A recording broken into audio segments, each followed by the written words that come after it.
পোস্টমর্টমের রুমে আসলাম, আমি এখানে আসলাম, আমি জানি, আমি ঘটনাগুলো দেখছি কোথা হয়েছে। আমি সকাল থেকে বডিটা উঠে আনিছি, এখন আমি শ্মশানও ইয়ে দিয়া ক্রিমেশন স্টার্ট করিয়ে আইছি, আমি আগুন দিয়ে আইছি। তো আমার মনেও আগুন আছে, আমার বুকেও আগুন আছে, আমারও চোখে জল আছে, কিন্তু আমি কানতে পারলাম না।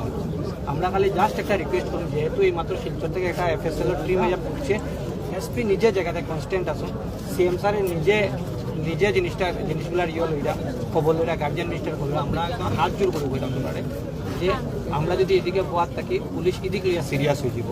কারণ তোমরা জানো একটা আন্দোলনের ইয়ে করা, এখনই থানার সামনে একদম পুলিশ ব্যারিকেড লাগাইতে লাগছে, লাগাইতে লাগছে, পুলিশ এদিকে ব্যস্ত হয়ে যাব, আমরা মেইন জায়গা থেকে সরে যাবো। যেটাকে আমার রিকোয়েস্ট তোমরা, আমরা তো সব দেওয়ালে জানাই, আমার দিন থেকে উঠলেই পাইবা, যদি পুলিশে অ্যারেস্ট করে না, আমি তোমরা এখানে দাঁড়াই, আমি তোমরা লগে আন্দোলন করবো, আমি তোমরা লগে আন্দোলন করি না, কিন্তু পুলিশ অ্যারেস্ট করবো অলরেডি।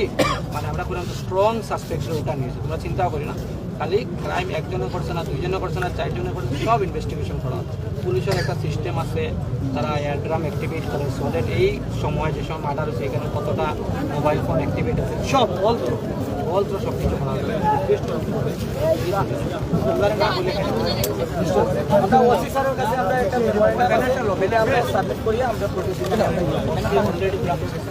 ঠিক আছে, তো আপনার মাধ্যমে আমরা